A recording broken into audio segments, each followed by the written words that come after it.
उपभाग 4 गौतम का उत्तर। मैं संसारों के कलह से आहत हूँ। मैं शांति की खोज में हूँ। मैं इस दुख का अंत करने के बदले इस पृथ्वी का राज्य तो क्या, दिव्य लोक का राज्य भी नहीं चाहूंगा।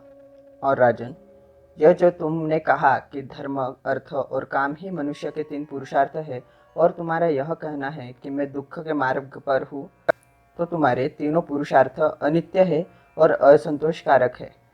और जहाँ आपका यह कहना है कि वार्धक्य आने तक प्रतीक्षा करनी चाहिए क्योंकि तरुणाई का ठिकाना नहीं है, तो आपका यह कथन सुनिश्चित नहीं, क्योंकि तरुणाई में दृढ़ता हो सकती है और वार्धक्य में नहीं हो सकती। और जब मृत्यु किसी भी समय अपने वश में ले सकती है, तो कोई भी शांति का खोजी बुद्धिमान किस प्रकार वार्धक्य की प्रतीक्षा कर सकता है, जब वह यह ही जानता ही नहीं कि मृत्यु कभी भी धर आज दबोच सकती है। जब वार्धक्य रूपी शस्त्र हाथ में लिए रोगों के तीर चारों ओर बिखरे हुए मृत्यु प्राणियों को निगल जाने की तैयार खड़ी हो, और प्राणी भी उसके मुंह में ऐसे जा रहे हो जैसे हिरण जंगल की ओर, तो कोई भी दीर्घायु की कामना कर सकता है क्या? चाहे तरुण हो, चाहे वृद्ध हो, और चाहे लड़का हो, हर किसी के लिए यह योग्य है कि वह करुणा का धार्मिक पद की ओर अग्रसर हो जाए। और जहाँ तक तुम्हारा कहना है कि मैं यज्ञ करने में अप्रमादी बनूं क्योंकि वह मेरे कुल के लिए अनुकूल है और महान फलदायी है, तो ऐसे यज्ञों को नमस्कार है जिनमें निर्दोष प्राणियों का वध होता है। किसी भावी फल के लिए किसी भी निहत्य प्राणी की हत्या करना किसी भी कारुणिकशील संपन्न मनुष्य के योग्य नहीं, चाहे फिर वह यज्ञ का फल अनंतकालीन ही क्यों न हो।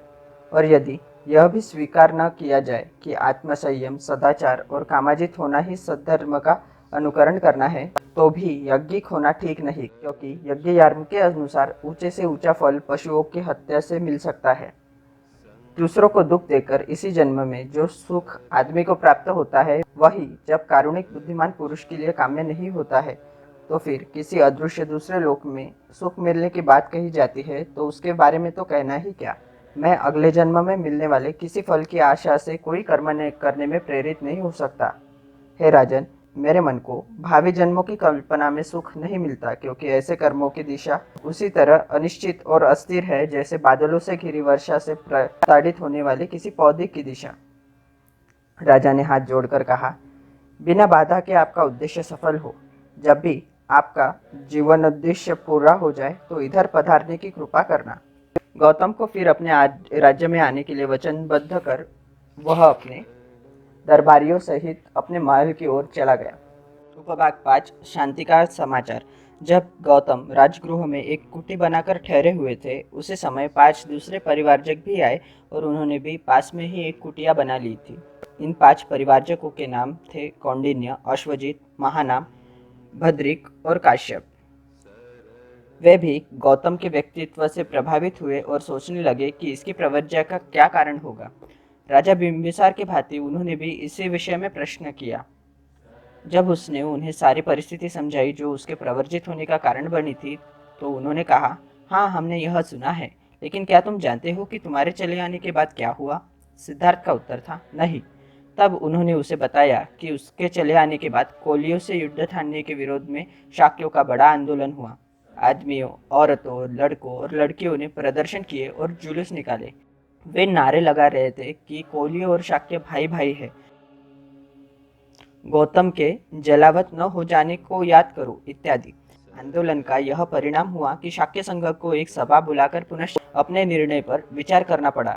इस समय बहुमत कोलियों से समझौता कर लेने के पक्ष में था। शाक्य संघ ने 5 जनों को अपना दूत चुना और उन्हें यह काम सौंपा गया कि वे कोलियों के साथ संधि वार्ता चलाए।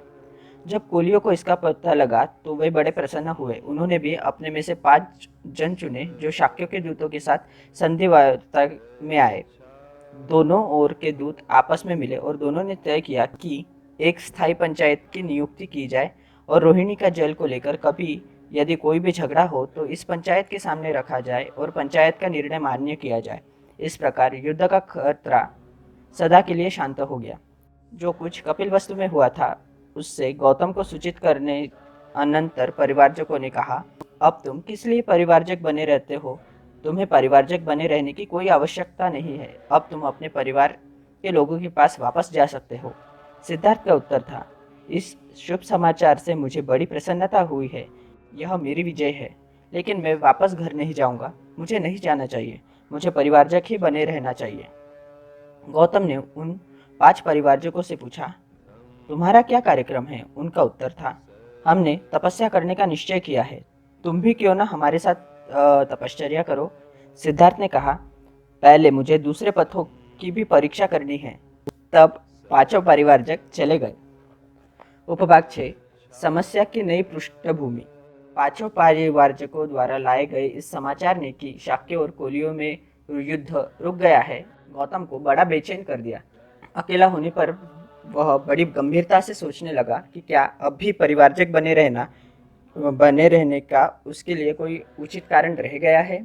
उसने अपने से प्रश्न किया कि वह अपने बंधु बांधवों को क्यों छोड़कर आया था। उसने इसलिए गृह त्याग किया था क्योंकि वह युद्ध का विरोधी था। अब जबकि युद्ध समाप्त हो गया है, तब भी क्या मेरे लिए कोई समस्या शेष रह गई है? क्या युद्ध की समाप्ति के साथ साथ मेरी भी समस्या समाप्त हो गई? गहराई से सोचने पर उसे उत्तर नहीं मिला। युद्ध की समस्या अनिवार्य तौर पर विरोध की समस्या है। यह एक बड़ी समस्या का एक अंग मात्र है। यह विरोध न केवल जातियों और राजाओं में विद्यमान है, यह संघर्ष विद्यमान है क्षत्रियों में, ब्राह्मणों में, माता और पुत्र में, पुत्र और माँ, पिता में और बहन और भाई में, तथा साथी और साथी में। जातियों में जो संघर्ष होता है वह तो कभी कभी होता है, लेकिन वर्गों के बीच में जो संघर्ष होता है वह स्थायी है और लगातार जारी है। संसार के कष्टों और दुख के मूल में यही वर्ग संघर्ष ही है। यह सत्य है कि मैंने युद्ध के कारण ही गृह त्याग किया था, लेकिन शाक्यों और कोलियों का युद्ध समाप्त हो जाने पर भी मैं घर वापस नहीं लौट सकता। मैं देखता हूँ कि मेरी समस्या ने व्यापक रूप धारण कर लिया है। मुझे उस सामाजिक संघर्ष की समस्या का हल खोज निकालना होगा। पुराने परंपरागत दर्शनों के पास सामाजिक संघर्ष की समस्या का हल है या नहीं, और यदि है तो कहाँ तक है? क्या हम इन सामाजिक दर्शनों में से किसी एक को सही मान सकते हैं? उसने हर परंपरा का, हर मत का स्वयं परीक्षण करने का निश्चय किया।